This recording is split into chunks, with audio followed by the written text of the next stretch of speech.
Thank you guys all for coming to the Veterans Day Assembly. For the past 3 years, we've made an American flag that hangs above the main office.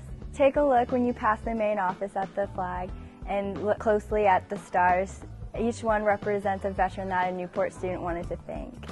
Hi, we're doing this video because it's really important to thank our veterans for their service for America, and here are some people to share their stories. I'd like to thank my brother Austin and my brother Gavin for enlisting in the Air Force and the Navy. I'd also like to thank my Uncle Terry and my Grandpa Tom for their years of service. Also, shout out to Andrew Brooks, our alum from last year, for enlisting in the Marines. We love you. I'd like to thank all my fellow veterans for serving their country. My dad served in World War II in the Korean War and was injured, and it inspired me to go into the Marine Corps when I graduated from high school in 1974.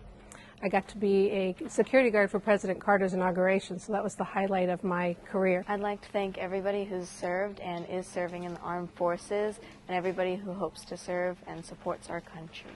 I want to thank everyone for serving in the military, and especially to my godmother, Tom Din, for taking on a captain role, and the Air Force. Thank you.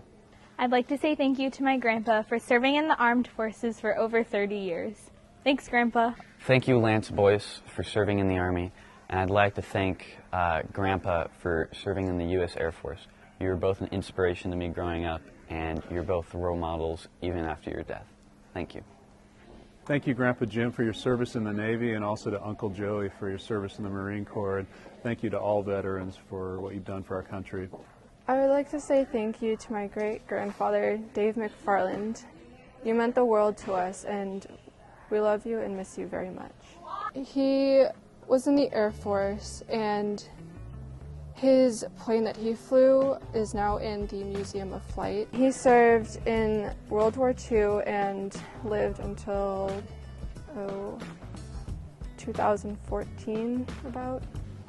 My grandpa served in the Navy during the Korean War. Thank you for your service. I'd like to thank my grandpa for serving in the Army. I'd like to thank both of my cousins and my grandfather for serving in the Marines, and I love you all.